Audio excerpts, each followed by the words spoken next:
जो सच्चाई को आपसे छुपाने की कोशिश की है उस सच्चाई को आपके सामने रखूंगा। बंधुगण, अरविंद केजरीवाल जी ने इस प्रकार से एक पिक्चर पेंट किया कि मोदी जी जो हैं वो दिल्ली की गरीब जनता को जो उनका अधिकार है, उनका राशन है, उससे वंचित रख रहे हैं और डोर टू डोर जो डिलीवरी होनी चाहिए राशन का, कहीं ना कहीं इस डोर टू डोर डिलीवरी को रोकने की कोशिश कर रहे हैं। मित्रों, ऐसा नहीं है। हकीकत क्या है? पहले तो मैं आपको बताना चाहूंगा कि मोदी जी ने अर्थात केंद्र सरकार ने दिल्ली की लगभग 72.78 लाख लोग जो नेशनल फूड सिक्योरिटी एक्ट के अंतर्गत आते हैं, उनके लिए मोदी जी ने क्या किया है और क्या दिया है जहां तक राशन का संबंध है। देखिए, दो स्कीम है अभी। एक स्कीम है नेशनल फूड सिक्योरिटी एक्ट जिसको NFSA कहते हैं और दूसरा स्कीम है प्रधानमंत्री गरीब कल्याण योजना। आप जानते हैं मोदी जी पूरे हिंदुस्तान के 80 करोड़ जनता को मुफ्त राशन मुहैया करा रहे हैं कोविड के समय में। तो ये दो स्कीम के अंतर्गत दिल्ली में भी जो गरीब बंधु हैं, उनको भी, जो मजदूर हैं, जिनको आवश्यकता है, उनको भी मोदी जी राशन पहुंचा रहे हैं। कितना राशन अभी तक पहुंचाया गया है और कितना पहुंचा है, इसका हिसाब किताब हम देंगे। देखिए, याद रखिए, भारतीय जनता पार्टी हिसाब किताब में विश्वास रखती है, ड्रामा में नहीं। हम चाहते हैं कि हकीकत आपके सामने जाए। ये जो नेशनल फूड सिक्योरिटी एक्ट है, इसके अंतर्गत 37,400 मीट्रिक टन राशन या अनाज आज तक दिल्ली को मोदी जी ने भेजा है और दिल्ली सरकार ने जो उन्होंने खुद हिसाब दिया है कि मई के महीने में इसका लगभग 90% डिस्ट्रीब्यूट कर दिया है। और दूसरा स्कीम जो है वो प्रधानमंत्री गरीब कल्याण योजना का है। मैं मई जून, अभी जून महीना चल रहा है, और मई जून और जून के 5 तारीख तक का आपको हिसाब दूंगा। इन दोनों महीनों में जो दिल्ली का कोटा है उससे अधिक 72,782 मीट्रिक टन यह अनाज जो है मोदी जी ने दिल्ली को भेजा। दिल्ली ने कितना उठाया? दिल्ली 53,045 मीट्रिक टन ही उठा पाई, अर्थात सारा उठा नहीं पाई, इतना ही उठा पाई। और ये जो 53,000 मीट्रिक टन उठाया है उन्होंने अपने कोटे में से, उसका मात्र 68% ही उन्होंने डिस्ट्रीब्यूट किया है। मात्र 68% ही वो बांटने में समर्थ रहे, बाकी वो बांट नहीं पाए। मुझे बड़े दुख के साथ कहना पड़ रहा है कि यहां अरविंद केजरीवाल जी ने बहुत सारे आंकड़े नहीं दिए।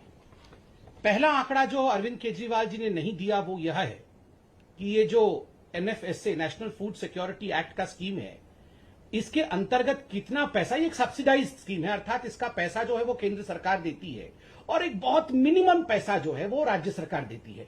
अरविंद केजरीवाल जी कितना पैसा देते होंगे, मिनिमम जो पैसा है वो कितना देते हैं, और मोदी जी कितना देते हैं? अब देखिए, दो राशनों की बात करेंगे हम, एक तो गेहूं की बात करेंगे और एक हम चावल की बात करेंगे। जहां तक गेहूं का सवाल है, गेहूं अरविंद केजरीवाल जी मात्र 2 रुपए देते हैं और मोदी जी देते हैं गेहूं पे 23.73 रुपीज। कुल मिलाकर गेहूं का जो रेट है, मार्केट रेट है, वो 25.73 रुपीज है, जिसमें अरविंद केजरीवाल जी 2 रुपए देते हैं, अर्थात दिल्ली सरकार 2 रुपए देती है। ठीक उसी प्रकार चावल में अरविंद केजरीवाल जी मात्र 3 रुपए देते हैं और मोदी जी देते हैं 33.79, अर्थात केंद्र सरकार देती है 33.79 रुपीज और राज्य सरकार देती है 3 रुपया। मैं ऑडियो नहीं आ रहा है, इसको अनम्यूट करता हूं।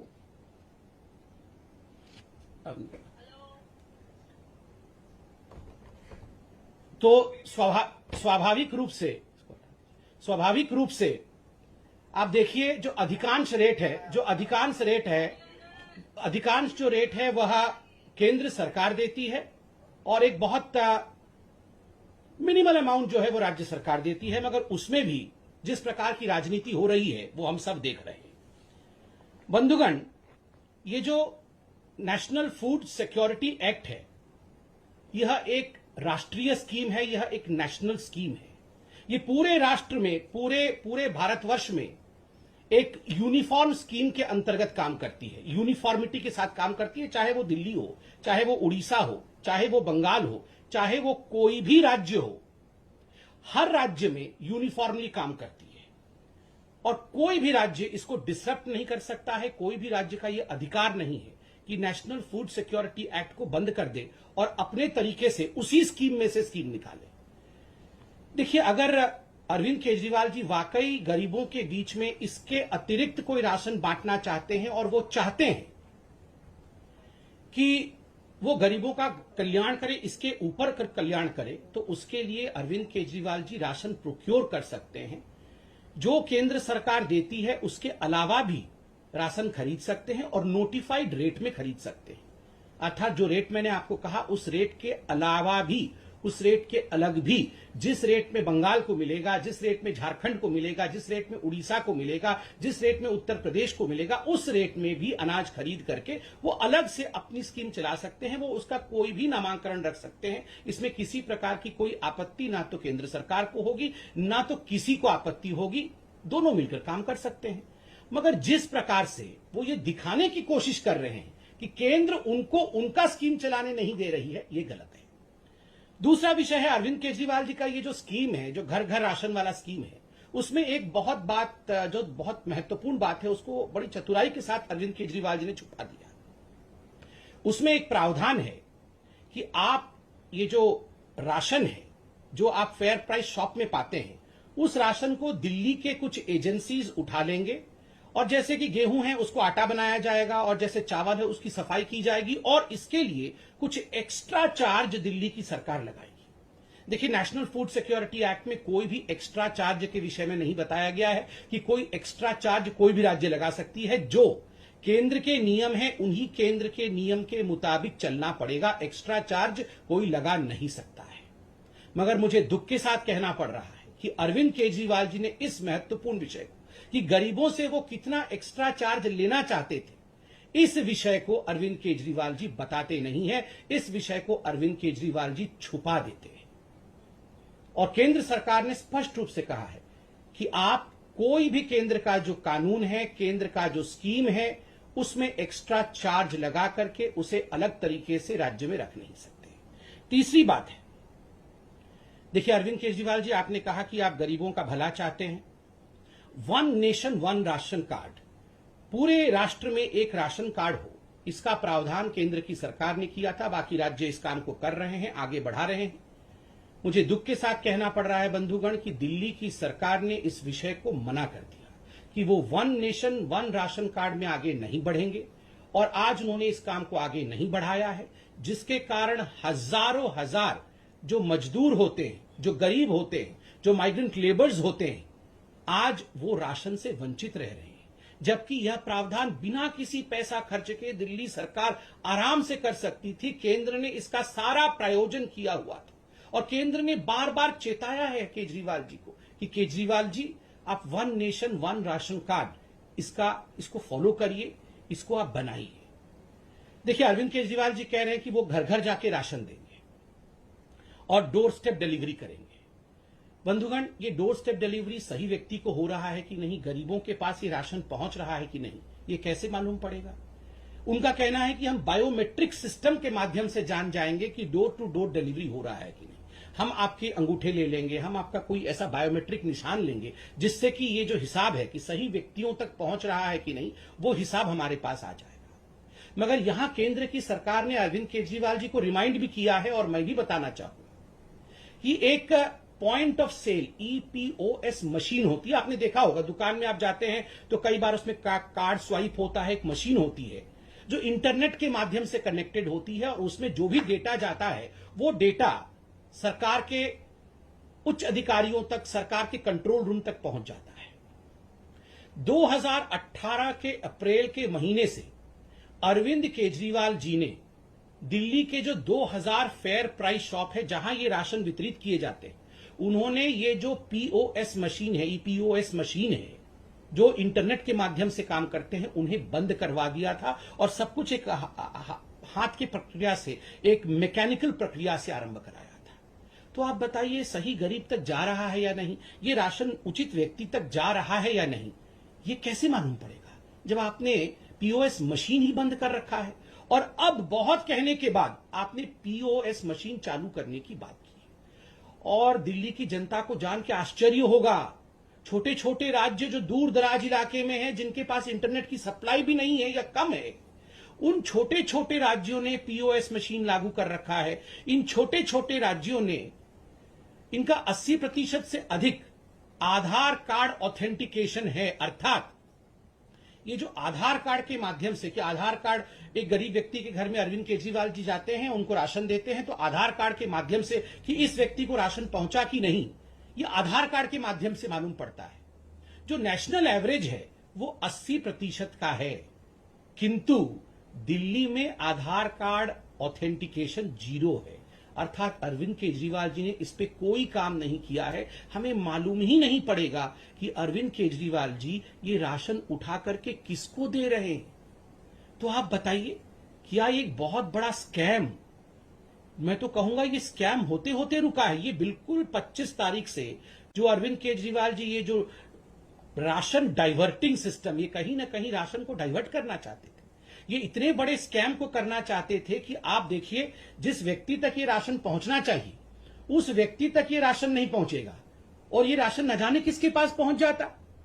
ना उसका आधार कार्ड ऑथेंटिकेशन है, ना वहां ईओएस मशीन है, और आखिरकार बाद में आप दिल्ली में देखते कि 7, 8, 10 गुना अधिक इन्फ्लेटेड प्राइस में गेहूं और चावल आपको दिल्ली में मिल रहा होता। यही अरविंद केजरीवाल करना चाहते थे। मैं ऐसा क्यों कह रहा हूं?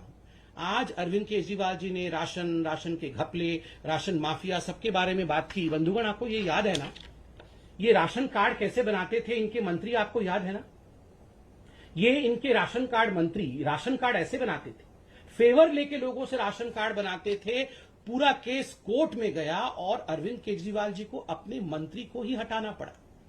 अरविंद जी, आज आपकी जो उद्गार को हमने देखा, जो आप इतना कह रहे थे कि मैं राशन के लिए बहुत चिंतित हूं और बचपन से ही मैं चाहता था कि दिल्ली की जनता का भला हो, राशन कार्ड तो आपने ऐसे बनाया था। राशन कार्ड बनाने में ही आप घपला करते थे, सेक्सुअल फ्लेवर लेके आपके जो मंत्री हैं वो राशन कार्ड बनाते थे। बंधुगण, आज पार्टी ने हमारे कहा भी है और आपने ट्वीट भी देखा है कि ABCDEF, ये जो अरविंद केजरीवाल के ABCDEF है, हम उसको आज उजागर करेंगे। क्या है अरविंद केजरीवाल जी का ये गवर्निंग मॉड्यूल या उनका जो काम करने का तरीका है? ए क्या है? ए फॉर एडवर्टाइजमेंट। केवल एडवर्टाइजमेंट करना है, कुछ करना नहीं है, केवल एडवर्टाइजमेंट करना है। आज आप देखते होंगे कि वो जो बहुत सारे सिलेंडर रखे हुए होंगे और उसके बीच अरविंद केजरीवाल जी मास्क पहन के चल रहे हैं। हर जगह ये फोटो आ रही है, बहुत सारे सिलेंडर रखे हुए हैं और अरविंद केजरीवाल जी चल रहे हैं, एडवर्टाइजमेंट आ रही है, और वो कह रहे हैं ये हम 3rd वेव की तैयारी कर रहे हैं।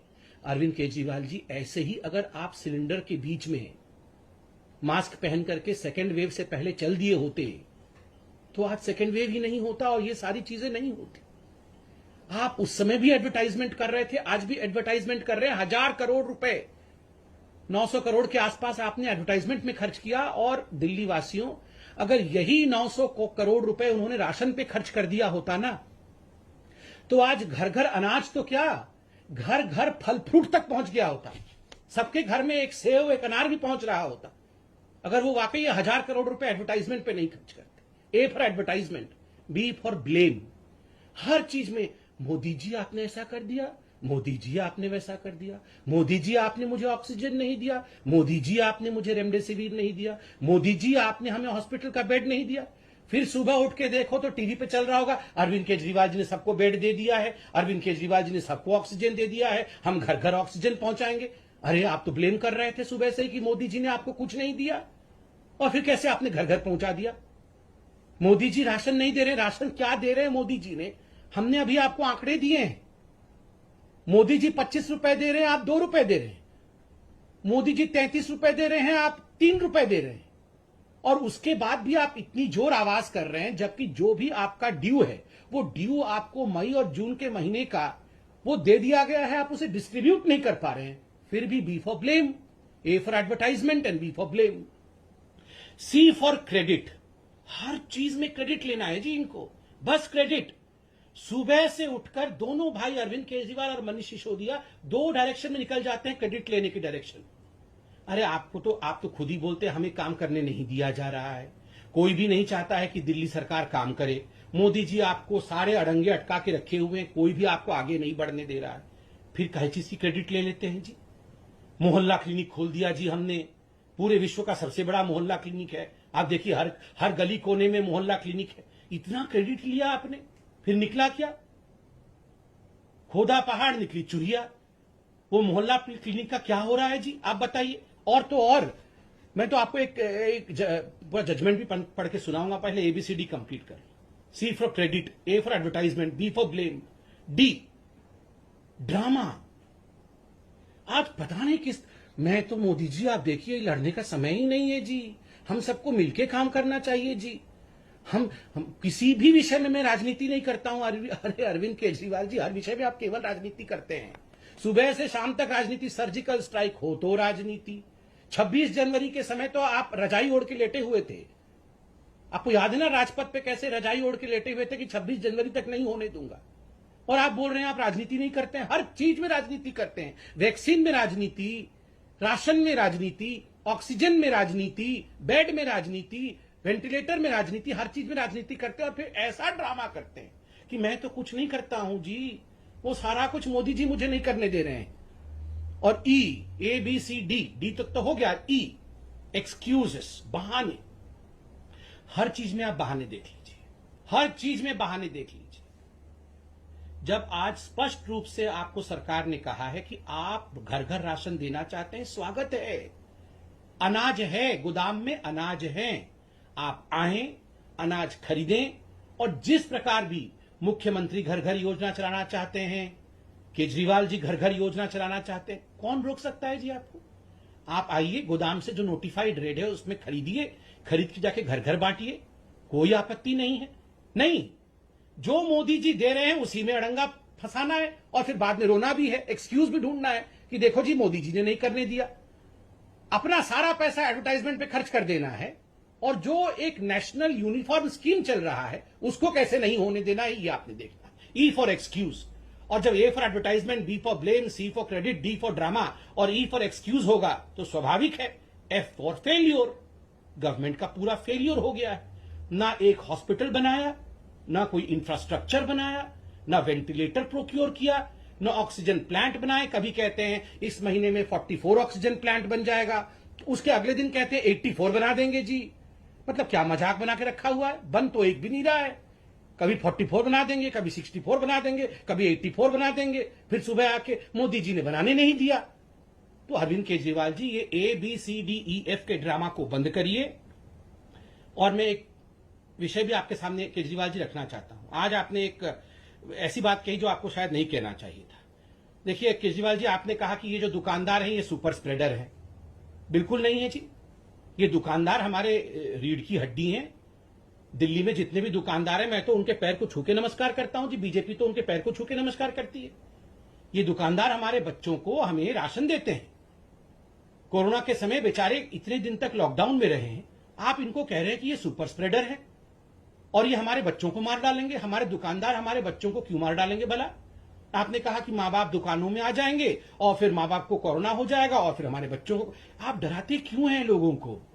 क्यों डराते हैं? ये अनलॉक की प्रक्रिया तो आप अपने हिसाब से चला रहे हैं, ऑड इवन नंबर करके। फिर आपने ये स्टेटमेंट क्यों दिया कि ये दुकानदार जो है वो सुपर स्प्रेडर है? कोई दुकानदार सुपर स्प्रेडर नहीं है। वो अपना व्यवसाय कर रहा है, कानून को पालन करके कर रहा है, मास्क पहन के कर रहा है, डिस्टेंसिंग के साथ कर रहा है। और दुकानदारों को गाली मत दीजिए। जो लोग बॉर्डर में बैठे हुए हैं, जो लोग वहां पर धरना प्रदर्शन कर रहे हैं, पुतले फूक रहे हैं, वो सुपर स्प्रेडर नहीं है। ये बेचारे दुकानदार जो है ये सुपर स्प्रेडर बन गए। मुझे लगता है इस प्रकार की भाषा का प्रयोग अरविंद केजरीवाल जी को बिल्कुल नहीं करना चाहिए। और देखिए अरविंद केजरीवाल जी, आज तो मैं धन्यवाद देता हूं कि जिस प्रकार से केंद्र सरकार ने एक बहुत बड़े स्कैम को होने से रोक लिया, बहुत बड़े स्कैम को होने से रोक लिया।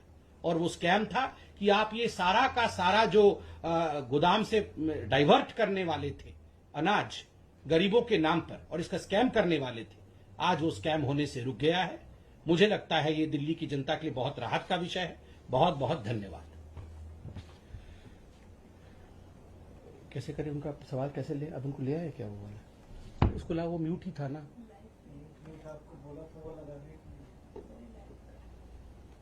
आप लिया ये बोला, मैं उनसे सवाल पूछता हूँ।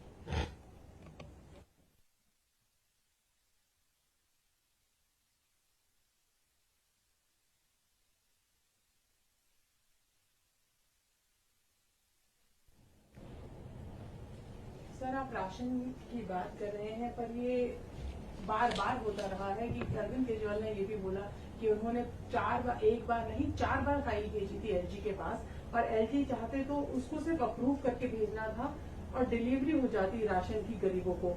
सेंट्रल गवर्नमेंट बार बार इसमें अड़ंगा लाती है, काम नहीं करने देती। ये बार बार उनका हमेशा से वो एलिगेशंस लेवल करते रहे हैं, बट लोग जो है उनको आम भाषा समझ आती है।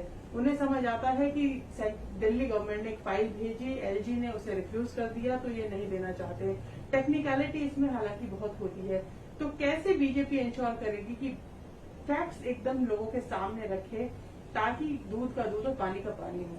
देखिए, अभी प्रेस कॉन्फ्रेंस करके बीजेपी ने पूरे फैक्ट्स को आप लोगों के सामने अर्थात देश के सामने रखा है कि किस प्रकार से एक नेशनल स्कीम है जो यूनिफॉर्मली पूरे देश पर लागू होता है। हाँ, अगर इस स्कीम को आप ट्वीक करना चाहते हैं तो इसको ट्वीक नहीं कर सकते हैं, इसमें बदलाव नहीं ला सकते। आप अपनी एक स्कीम, स्टेट की स्कीम चला सकते हैं, जिसके लिए आपको नोटिफाइड प्राइस में जो अन्न अनाज के गोदाम में अवेलेबल है उसे आपको खरीदना होगा। उसमें किसी प्रकार की ना परमिशन की आवश्यकता है और किसी प्रकार की ना अड़चन होने वाली है। मगर आप अगर ये कहेंगे कि जो एक यूनिफॉर्म स्कीम पूरे भारतवर्ष में चल रहा है, उस यूनिफॉर्म स्कीम के साथ आप छेड़छाड़ करेंगे और उस यूनिफॉर्म स्कीम में जहां चेक्स एंड बैलेंसेस और ट्रांसपेरेंसी नहीं है, आपके पास ना तो आधार की ऑथेंटिकेशन है, ना आपके पास पीओएस की मशीन है, और ना ही आप डिस्ट्रीब्यूशन सिस्टम में एक्स्ट्रा चार्ज क्या लगा रहे हैं ये बता सकते हैं, तो आप ये सब कैसे कर सकते हैं? और ये बिल्कुल एक बहुत वाजिब प्रश्न है जो केंद्र सरकार ने पूछा है। मुझे लगता है बिना उत्तर दिए अरविंद केजरीवाल जी को इस प्रकार से राजनीति नहीं करनी चाहिए। सर, एक सवाल मेरा है। अरविंद केजरीवाल ने कहा है वो थर्ड वेव के लिए तैयार है। सेंट्रल गवर्नमेंट को हमेशा इंटरवीन करना पड़ा है जब जब कोविड की सिचुएशन दिल्ली में खराब हुई है। आपको लगता है बीजेपी की तरफ से क्या ये तैयारी रहेगी कि आप भी सेंट्रल गवर्नमेंट को आप अप्रोच करें, पहले ही थर्ड वेव के लिए तैयार रहें? क्योंकि हमने हमेशा ये देखा है कि जब जब सिचुएशन खराब हुई है, दिल्ली सरकार हमेशा सेंटर की हेल्प उन्होंने सीख की है। आपको लगता है कि दिल्ली अब की बार थर्ड वेव के लिए सही में तैयार है और उन्हें सेंटर की हेल्प की जरूरत नहीं पड़ेगी? देखिए, जहां तक दिल्ली का सवाल है, आज मैंने अपने प्रेस कॉन्फ्रेंस में भी कहा, अगर दिल्ली की सरकार अभी कह रही है कि वो थर्ड वेव के लिए तैयार है, वो ऑक्सीजन प्लांट्स बना रही है, बेड्स बिछा रही है, वेंटिलेटर्स ला रही है, तो स्वाभाविक है सेकेंड वेव के लिए भी ये सब कुछ कर सकती थी, क्योंकि आज तो उन्हें कोई रोक नहीं रहा है।